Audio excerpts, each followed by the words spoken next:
Kena tangkap harimaunya. Celaka, itu harimau. Leluhur akan mengutuk kita.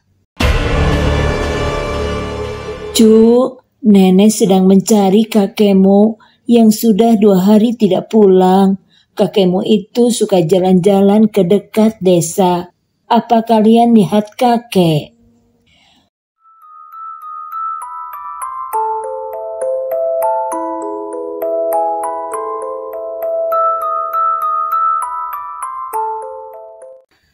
Assalamualaikum warahmatullahi wabarakatuh. Berjumpa kembali dengan saya Hera di channel podcast Horor Reborn.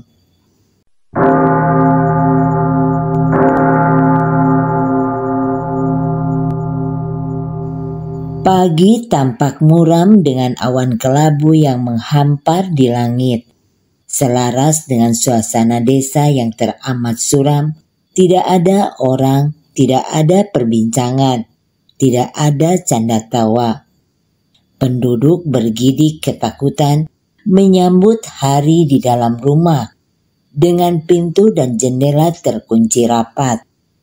Tidak ada yang bicara, semua membisu, menunggu derap langkah dan ketuk pintu yang menyambangi setiap rumah menghilang dengan sendirinya.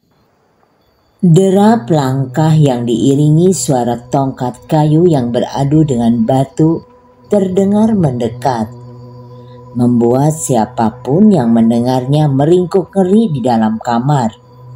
Tidak ada yang mau membuka pintu untuk melihat siapa gerangan yang mengetuk pintu rumah mereka.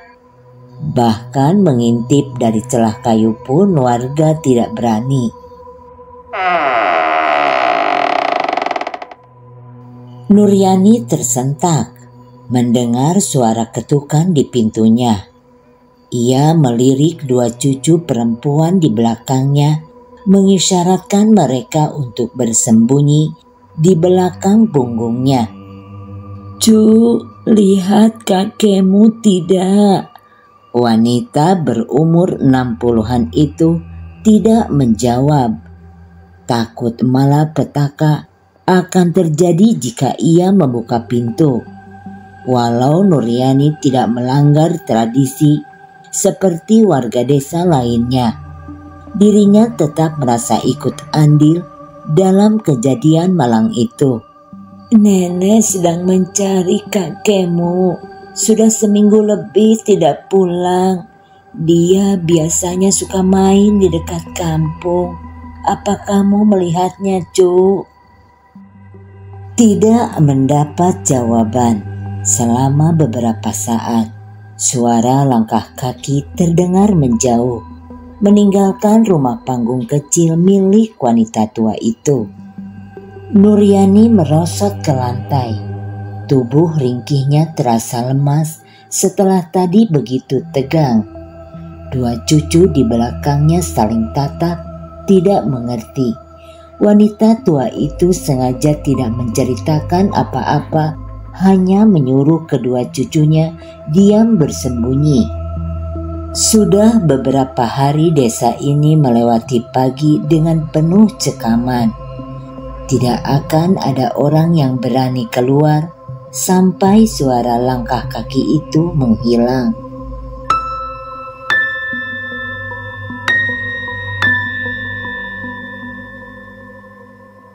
Nuryani merenungkan kejadian 9 hari lalu saat warga dengan sadar melanggar tradisi tabu di desa ini. Musim kemarau panjang melanda sebuah perkampungan di tepi hutan. Teriknya matahari membuat lahan-lahan tani milik warga kering kerontang. Penduduk yang biasanya menggantungkan hidup pada hasil bumi sekarang hanya dapat termenung di rumah. Siang hari yang dulu mereka gunakan untuk menjaga sawah, kini digunakan untuk memilah rotan sambil menahan gerah. Begitupun dengan orang-orang yang biasanya pulang membawa lusinan ikan yang insangnya diikat ijuk kini hanya dapat mengusap peluh di dalam kamar. Jari-jari yang biasanya lihai membelah perut ikan itu kini menyerut bilah bambu dengan kaku. Musim paceklik tiba. Sudah lama sejak terakhir kali hujan turun, 2 bulan lebih. Sawah-sawah kering, tidak ada tanaman pokok yang cocok untuk musim seperti ini. Sungai surut, ikan terjebak di hari-hari awal musim kemarau, lalu hilang sepenuhnya setelah seminggu. 2 mata pencaharian utama penduduk desa rusak dihabisi kemarau panjang. Beberapa warga yang cukup kreatif membuat kerajinan dari bambu, tudung saji, kipas, atau keranjang dari rotan, lalu menjualnya di desa tetangga atau pinggiran kota. Tapi itu tidak cukup membantu. Paceklik terjadi di mana-mana. Kemarau melanda tanpa pilih tempat. Yang kehilangan sawah dan sungai bukan cuma mereka. Warga desa di tepi hutan tersebut terus berdoa pada Tuhan untuk segera didatangkan musim hujan. Sementara beberapa pemuda yang fisiknya masih kuat berkumpul untuk berburu hewan ke dalam hutan. Mereka tidak hanya bisa menunggu alam berbelas kasih. Orang-orang di kampung sedang kelaparan. Anak-anak, orang tua, ibu menyusui, bahkan wanita hamil. Para penduduk yang tersisa berharap banyak pada pemuda-pemuda yang pergi ke hutan, menaruh harap bahwa mereka akan pulang membawa 1 atau 2 ekor rusa, kemudian dibagikan kepada para warga. Hindari jika kalian bertemu harimau, jangan diserang. Pantangan kalau sampai melukai harimau. Target kita adalah rusa atau binatang lain, kelinci, kera, dan kancil tidak apa. Misal ada yang terluka, langsung pulang. Tidak masalah kita kelaparan, lebih baik seperti itu daripada kenyang tapi kehilangan 1 orang keluarga. Pria paruh baya berseru pada barisan pemuda yang berbaris di depan rumahnya. Ia adalah Pak Damar, kepala desa sekaligus orang yang mengusulkan ide berburu ini. Di bawah komandonya warga kampung bisa bertahan lebih baik melawan paceklik. Kalau kalian sudah paham, silahkan kalian berangkat. Semoga Allah selalu memberkati kalian. Pulanglah dengan selamat. Setelah itu gerombolan yang berjumlah 14 pemuda itu berangkat ke hutan. Masing-masing membawa senjata berburu. Ada yang menenteng golok, ada juga yang menggenggam tombak kayu runcing. 1 orang membawa panah karena memang hanya dia yang cukup terampil menggunakannya. Kak, paman-paman itu hebat. Aku ingin jadi laki-laki kuat seperti mereka, supaya bisa mencarikan nenek dan kakak rusa yang besar. Seorang anak perempuan berumur 5 tahun berceloteh riang sambil menatap punggung sekumpulan pemuda yang mulai hilang di ujung jalan. Nek, lihatlah Ida, dia ingin jadi anak laki-laki. Hei, kamu itu perempuan Ida, mana bisa jadi anak laki-laki. Sudah sana, main masak-masakan sama Arum, jangan duduk di depan pintu. Anak berumur 10 tahun berteriak ke belakang, melapor ke neneknya, lalu menoyor bahu adiknya yang tengah melamun di ambang pintu kayu, menyuruh gadis kecil itu menyingkir. Ia tengah menyapu ruang tamu. Adiknya menghalangi jalan sambil mengoceh yang tidak-tidak.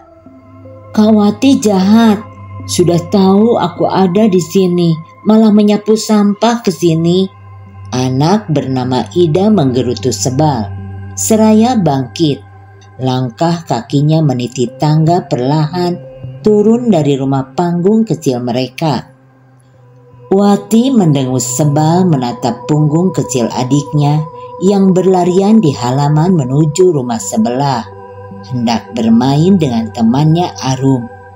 Gadis berumur 10 tahun itu melanjutkan kegiatannya menyapu lantai kayu. Langkah kaki terdengar mendekat dari dalam rumah, diikuti derit papan diinjak pelan. "Ada apa, Wati? Kenapa kamu teriak-teriak begitu?" Seorang nenek berumur 60-an melangkah pelan menghampiri cucunya yang tengah menyapu teras kecil. Tersenyum menatap punggung ringkih yang dipaksa dewasa sebelum waktunya. "Itu, Nek, Ida mau jadi laki-laki seperti paman pemburu desa. Padahal dia kan perempuan. Mana bisa berubah jadi anak laki-laki. Iya kan, Nek?" Wati menghentikan ayunan sapu sambil menatap wanita tua itu. Debu-debu tampak berkilauan di bawah pancaran sinar matahari pagi. "Tentu saja bisa. Bahkan Ida pun bisa jadi seperti paman-paman pemburu itu." "Apa?" Sontak mata Wati membulat, menatap heran ke neneknya yang malah tertawa kecil, memamerkan gigi-gigi yang masih putih bersih. "Maksud nenek, Ida bisa jadi sehebat paman-paman pemburu, bahkan lebih hebat dari mereka. Bukan bisa jadi laki-laki. Kalau yang satu itu jelas mustahil." Jelas bibir keriput itu tertawa renyah, senang bercanda dengan kedua cucu kecilnya. Beliau adalah Nuryani, seorang nenek yang ditinggal mati suaminya. Ia hanya punya Wati dan Ida sebagai keluarganya setelah ibu dan bapak kedua anak perempuan itu meninggal karena kecelakaan saat bekerja. Kini Nuryani yang merawat Wati dan Ida. Nenek tua itu tidak keberatan harus menjadi buruh di ladang orang demi kedua cucu kecilnya. Saat musim kemarau begini, tentu Nuryani dilanda dilema. Bukan karena perutnya yang terus berteriak minta makan, ia lebih khawatir soal cucu-cucunya yang kelaparan. Nuryani tidak malu untuk meminta beras seadanya ke tetangga demi mereka berdua, atau mencari ubi liar di tepi hutan. Meski tidak makan berhari-hari, asal Wati dan Ida kenyang, Nuryani sudah lebih dari cukup bahagia. Pagi ini saja cuma Ida yang sarapan. Nuryani dan Wati hanya melihat sambil menahan lapar saat anak berumur 5 tahun itu mengunyah 2 potong ubi jalar sambil bercerita tentang Arum si anak tetangga. Sebenarnya Nuryani menyiapkan 2 potong ubi jalar itu untuk kedua cucunya, 1 potong masing-masing. Namun karena tahu kalau satu saja tidak akan mengenyangkan, Wati menyerahkan bagiannya pada Ida dengan dalih ia masih kenyang dari makan kemarin. Makan yang hanya 1 kali sehari, itu pun hanya sekepal kecil nasi. Nuryani menatap Wati yang melanjutkan kegiatannya menyapu tangga kayu menuju halaman. Tangan keriput itu mengusap perut pelan. Harapannya besar pada perburuan kali ini. Semoga para pemuda yang pergi ke hutan bisa membawa 2 rusa jantan seperti minggu lalu. Setidaknya cucu-cucunya bisa makan selama 2 hari dengan itu. Walau cuma sepotong sedang daging 2 kali sehari, itu lebih dari cukup. Nuryani pun juga bisa makan. Perutnya semakin sakit karena belum makan 2 hari terakhir.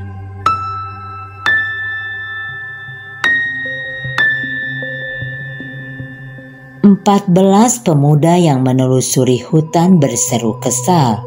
Anak panah yang ditembakkan meleset, menancap di pohon besar beberapa senti dari seekor anak rusa yang langsung berlari kabur. Cara berburu pemuda-pemuda itu bisa dibilang sederhana. Pria yang memegang panah adalah penentu utama. Namanya Suwito. Sudah diajak berburu oleh ayahnya sejak kecil. Asal anak panah mengenai target, meski hewan itu berlari sekencang apapun, mereka akan dengan semangat mengejarnya. Karena bagaimanapun hewan itu akan kehilangan darah dan menjadi lemah seiring waktu. Perburuan akan jauh lebih cepat jika anak panah menancap di kaki dan membuat target pincang. Kemudian pemuda-pemuda yang lain akan berusaha melumpuhkan hewan tersebut dengan melemparkan tombak kayu. Lalu setelah tertangkap, hewan itu disembelih oleh mereka yang membawa golok dan digotong bersama sambil mencari mangsa baru.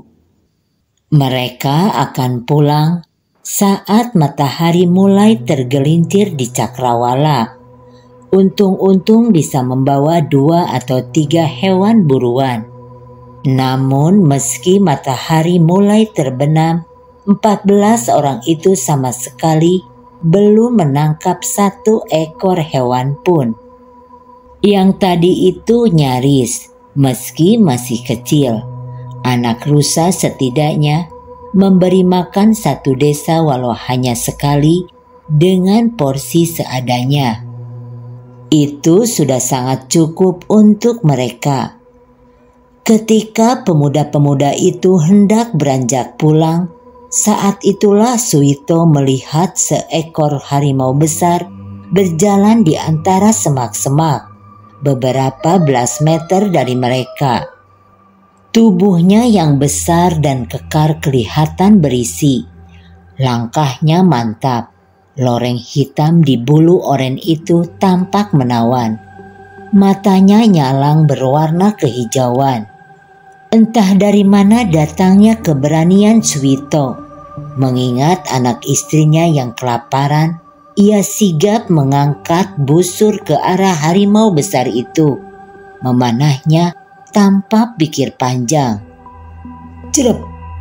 Harimau itu meraung kesakitan. Anak panahnya menancap tepat di lehernya. Kena tangkap harimaunya. Suwito yang menyadari situasi berpihak pada mereka langsung memberi komando. Ia melepaskan 1 lagi anak panah secepat mungkin, menancap tepat di kaki belakang harimau itu. Tangkap! Rombongan itu langsung berteriak penuh semangat, tidak menyangka akan ada rejeki di penghujung hari.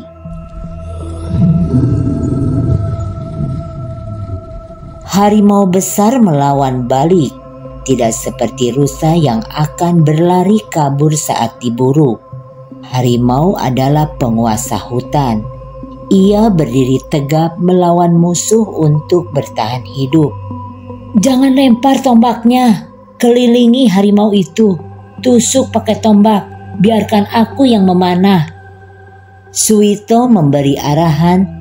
Ketika melihat mangsanya menggeram hendak melawan, ia harus menggunakan cara lain untuk menangkap yang satu ini.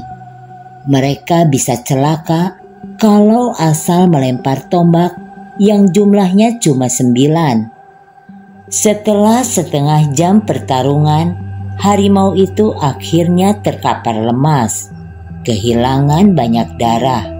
Meski dia penguasa hutan, melawan 14 manusia bersenjata itu mustahil. Salah satu pemuda yang membawa golok langsung menyembelih harimau itu setelah dipastikan tidak mampu melawan. Mereka pulang penuh dengan sukacita, walau terlambat. Lebih baik pulang gelap sambil membawa hasil daripada pulang sore dengan tangan kosong. Beramai-ramai mereka mengikat harimau besar itu di kayu panjang, menggotongnya sambil bersenandung riang. Mereka benar-benar lupa peringatan Pak Damar.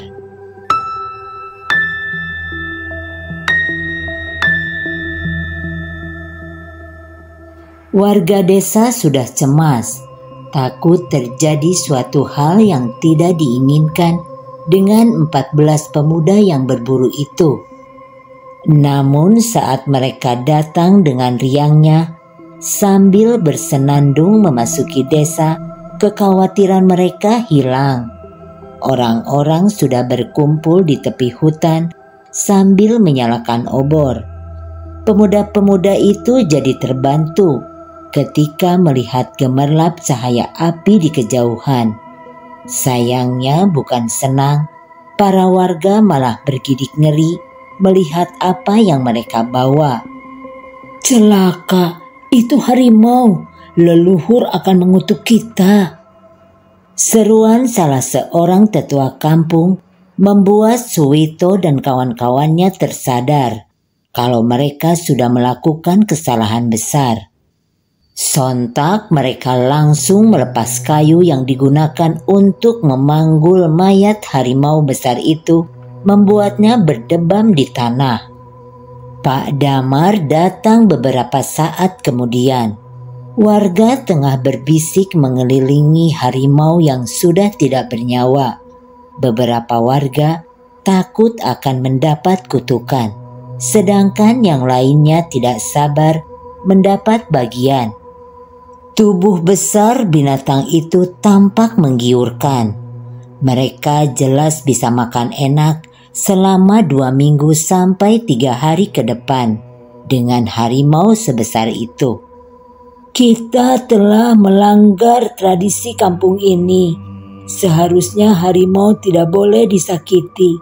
Itu akan membuat leluhur murka, apalagi memakannya. Tapi kita juga tidak bisa mengabaikan kondisi warga di sini. Kita semua butuh makanan sampai musim hujan tiba. Kita semua kelaparan. Jadi kita akan melakukan pemungutan suara untuk tindakan selanjutnya.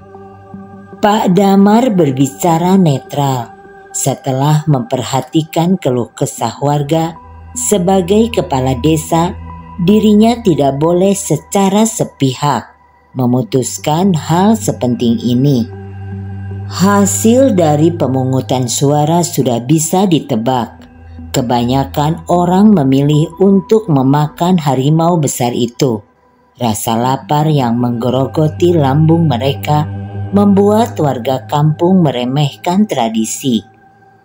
Lagi pula lebih banyak warga yang tidak percaya soal pantangan dari leluhur itu. Tiang-tiang bambu didirikan untuk menopang obor. Warga menggelar banyak tikar di depan rumah kepala desa untuk memotong daging harimau yang sangat besar. Sejenak mereka lupa itu daging apa. Bayangan akan perut kenyang membuat warga tidak terlalu memikirkan lagi akibat dari apa yang mereka lakukan. Anak-anak berlarian sambil tertawa, menyambut makanan yang sedang diolah oleh orang-orang dewasa. Di teras salah satu rumah panggung kecil, Nuryani berdiri sambil mengusap dada, bersiap ke tepi hutan berbekal obor. Bibir keriputnya tidak berhenti berbisik, meminta ampun pada leluhur. Maafkan saya, maafkan cucu-cucu saya, maafkan tetangga saya, maafkan penduduk kampung ini. Kami tidak bermaksud melanggar, kami tidak bermaksud membunuh dengan sengaja. Anak-anak muda itu tidak mengerti. Mereka tidak paham. Maafkan saya, maafkan cucu-cucu saya. Nuryani sudah banyak belajar seumur hidupnya. Sejak lahir ia tinggal di kampung itu. Tidak pernah sekalipun keluar. Ia tahu benar apa yang warga lakukan adalah sebuah kesalahan. Nuryani sangat paham itu. Namun dirinya hanya seorang nenek tua di sebuah kampung yang kelaparan. Dirinya tidak punya kuasa untuk menghentikan penduduk lain mengenyangkan perut mereka. Maka Nuryani memohon ampun, berjalan ke tepi hutan sambil membawa obor di jemari keriputnya, mencari umbi-umbian yang bisa direbus. Wanita tua itu hendak melarang Wati dan Ida makan daging harimau. Ia akan mencarikan makanan lain di tepi hutan. Jadi setidaknya esok saat anak-anak lain memakan daging lezat berminyak dengan lahapnya, Wati dan Ida bisa ikut makan walau hanya dengan ubi rebus.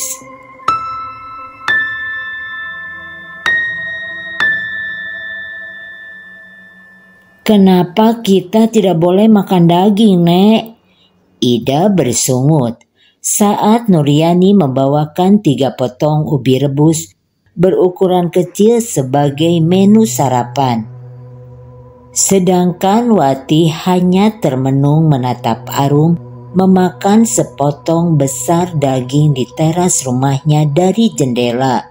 Di depannya juga tersaji 3 potong ubi rebus sebesar jempol kaki, makanan yang membosankan. Kita tidak boleh memakan daging harimau, Ida. Itu sudah menjadi tradisi dari leluhur kampung ini.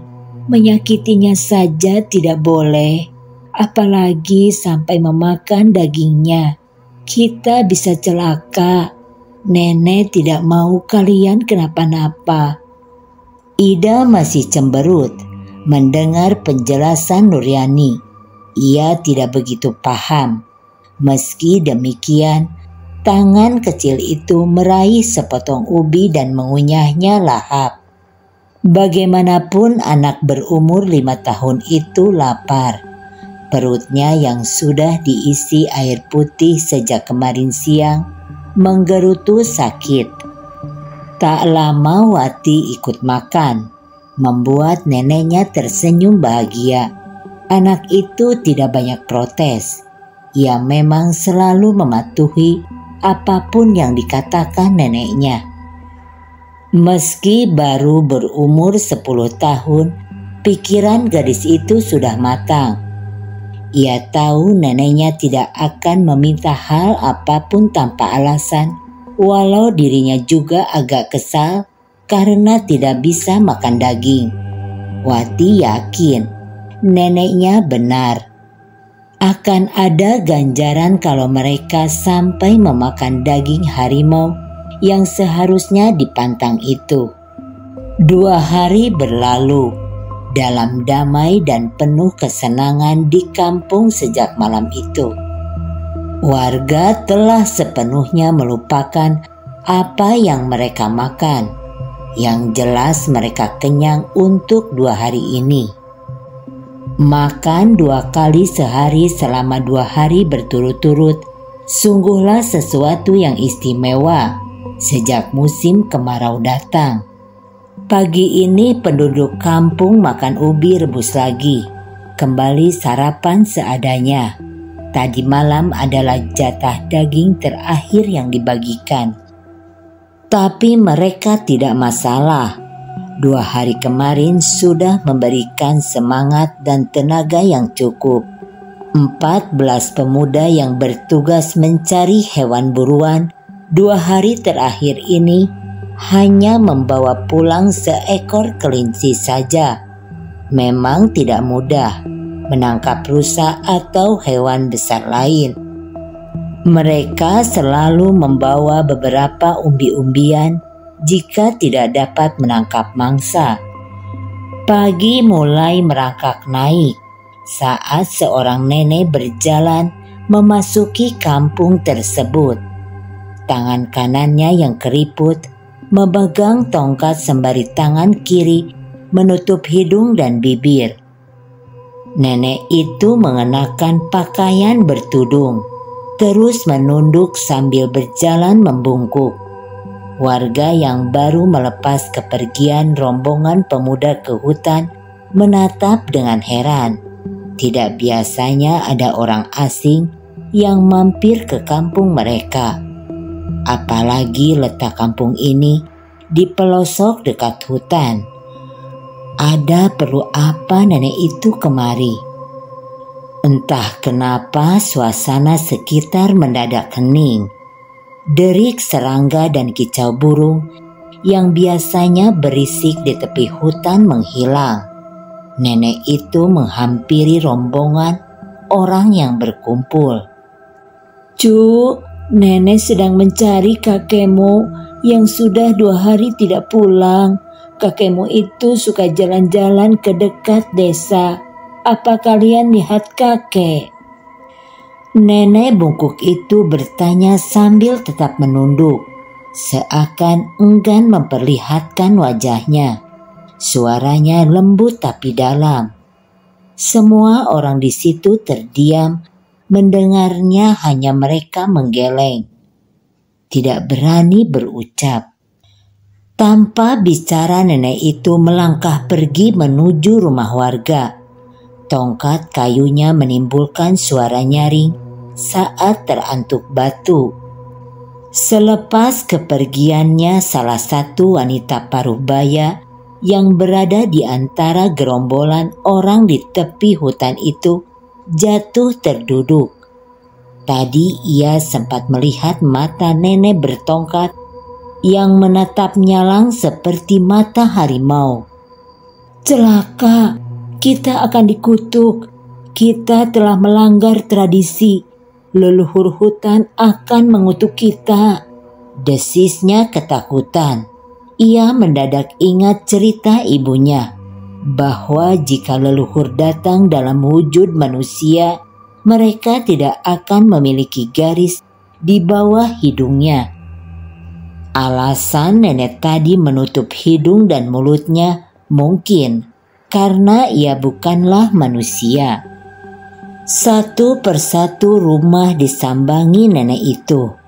Langkah kecilnya seakan membawa petaka bagi siapapun yang didatangi. Ia selalu menanyakan hal serupa pada setiap rumah. "Cuk, nenek sedang mencari kakekmu. Sudah 2 hari tidak pulang. Katanya dia mau main ke kampung sini waktu itu, tapi belum juga pulang. Kamu lihat kakek, Cuk?" Pak Damar hanya bisa menunduk gemetar saat ditanya, tidak berani menatap wanita tua di hadapannya. Ia telah salah mengambil keputusan.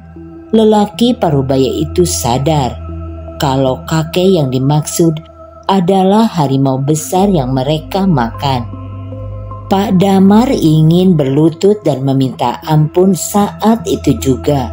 Meminta maaf karena telah memakan harimau besar 2 hari lalu.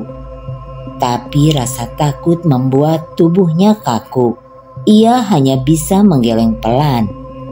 Tanpa menunggu jawaban lebih lama, nenek itu melangkah pergi, meninggalkan kepala desa yang jatuh terduduk ketakutan. Pagi itu setiap rumah diketuk. Semua orang ditanyai.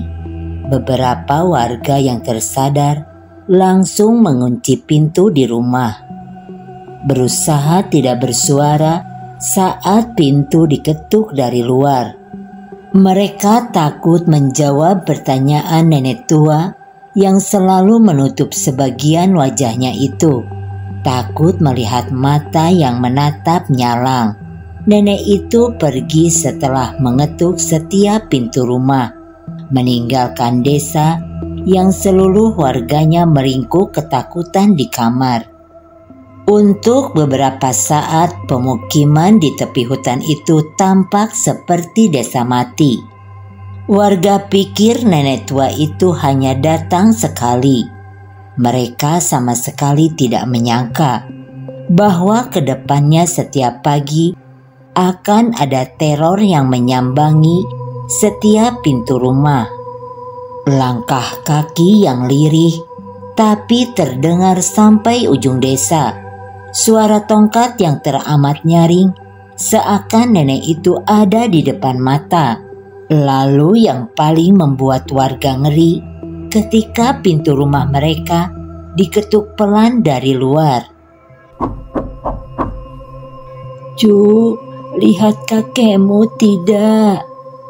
Matahari sudah mulai meninggi saat derap langkah kaki dan suara tongkat itu menghilang sepenuhnya. Beberapa saat kemudian terdengar derit pintu-pintu dibuka. Nuryani ikut membuka pintu rumah, melihat warga yang mulai keluar sambil tetap membisu.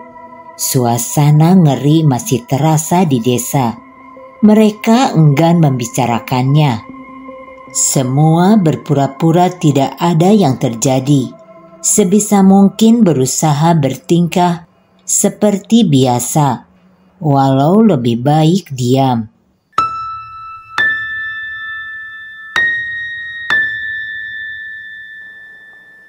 Nuryani merebus beberapa potong ubi, menghidangkannya untuk kedua cucunya yang termenung di kamar.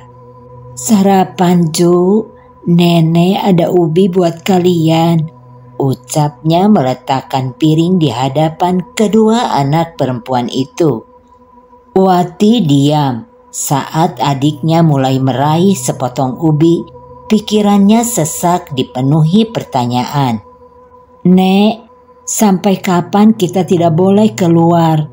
Memang ada apa dengan nenek yang selalu mengetuk pintu itu? Apa dia orang jahat?" Mendengar kakaknya, Ida mengangguk semangat dengan pipi menggelembung. Ia setuju dengan pertanyaan kakaknya. Wanita tua itu tertegun. Selama hari-hari mencekam ini, dirinya tidak sekalipun memikirkan nasib anak-anak desa. Mereka masih kecil, butuh waktu main, butuh suasana yang menyenangkan. Itu akan mempengaruhi pribadi mereka ketika dewasa nanti. "Kapan, Nek?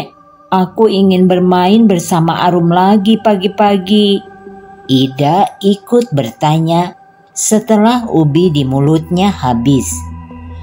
Tersadar dari lamunannya, Nuryani tersenyum hangat.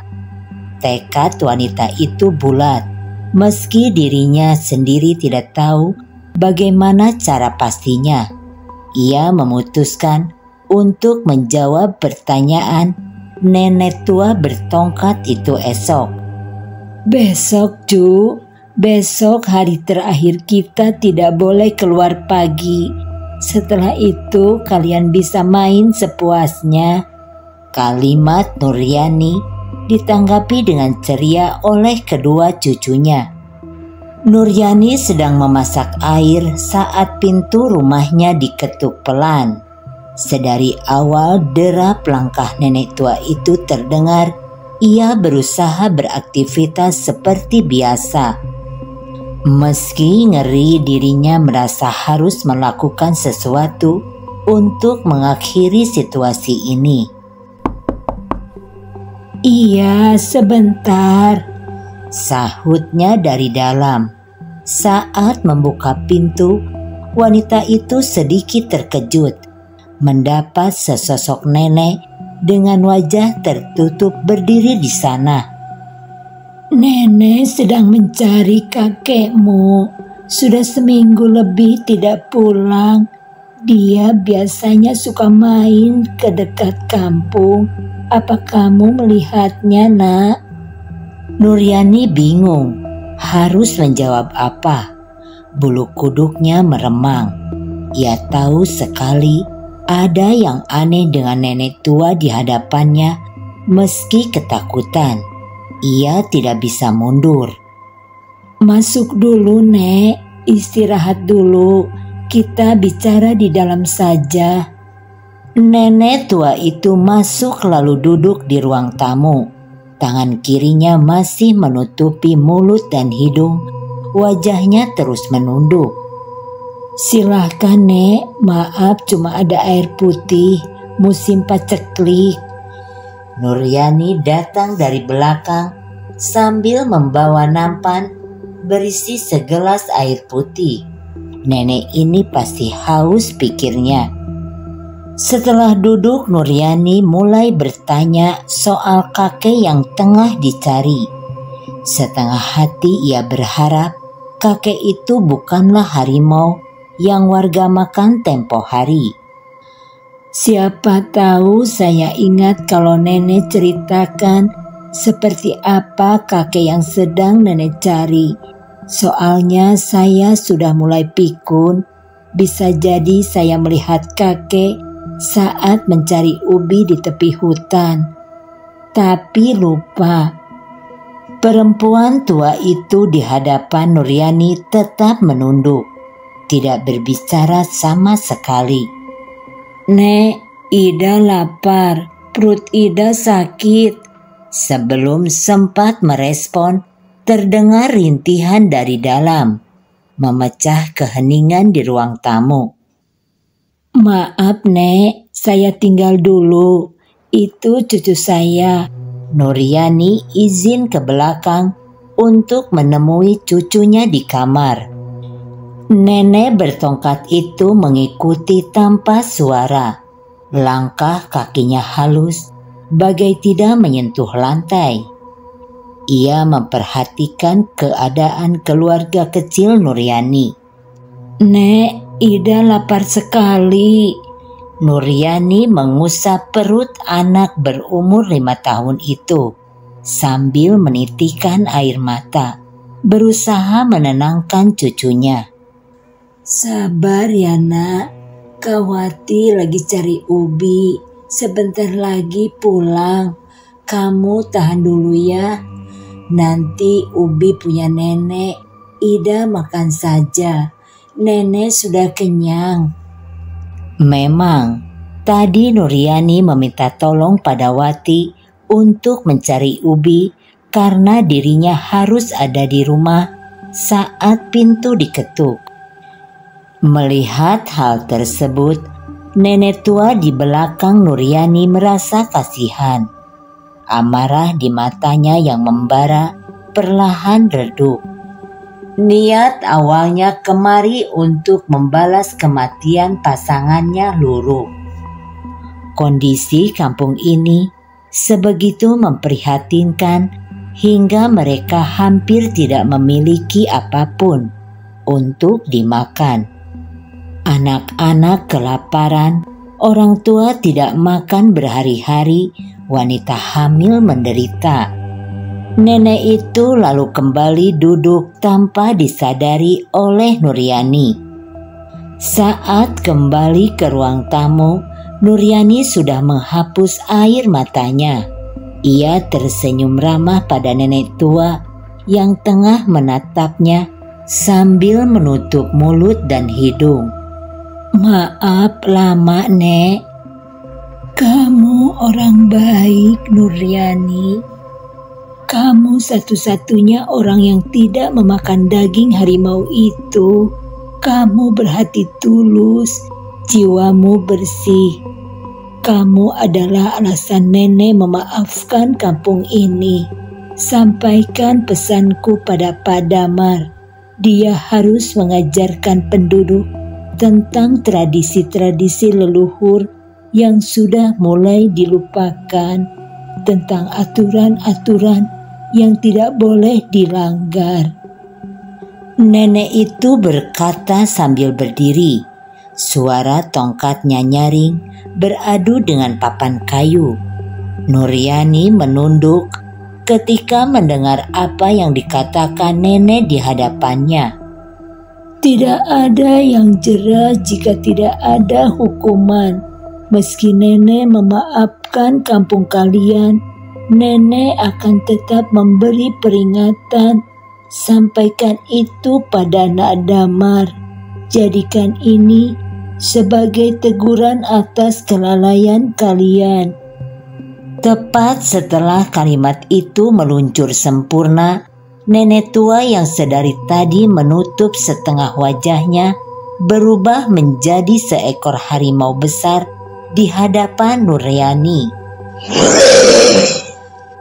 Lalu melompat ke ruang tamu dan menghilang begitu saja di udara. Tidak ada yang melihat kejadian tersebut. Semua orang di kampung yang sadar akan datangnya leluhur meringkuk ketakutan di rumah mereka. Nuryani jatuh terduduk, matanya membulat kaget. Sedari tadi dirinya menahan kaki yang gemetar untuk tetap berdiri, berusaha sebisa mungkin bersikap biasa saja. Nuryani tidak menyangka keputusannya akan meredakan amarah leluhur kampung ini.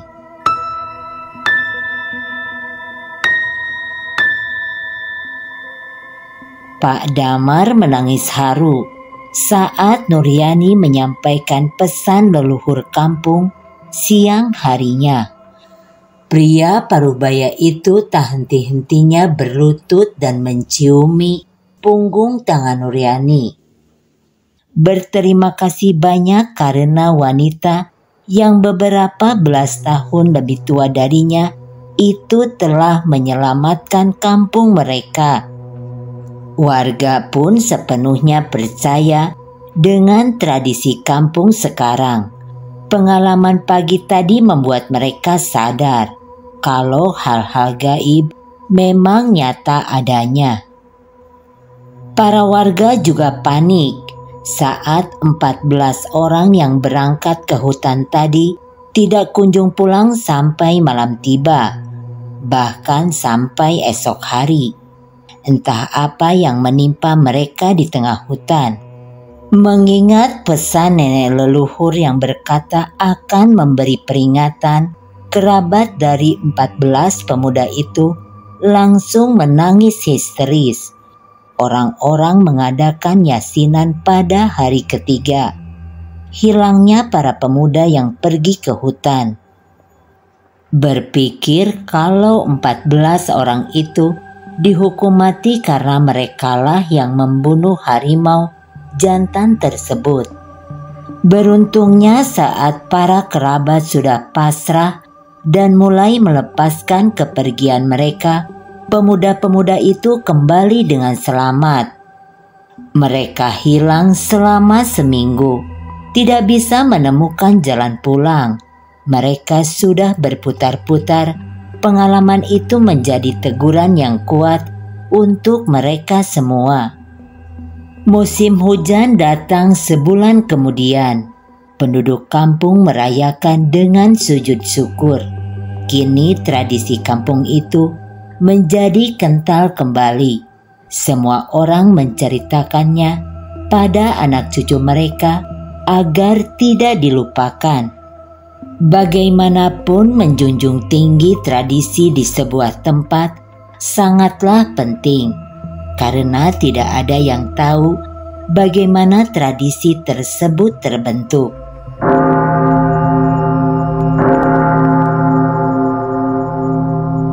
Terima kasih sudah mendengarkan. Assalamualaikum. Sapunyere pegasimpai, paturai patepang deui.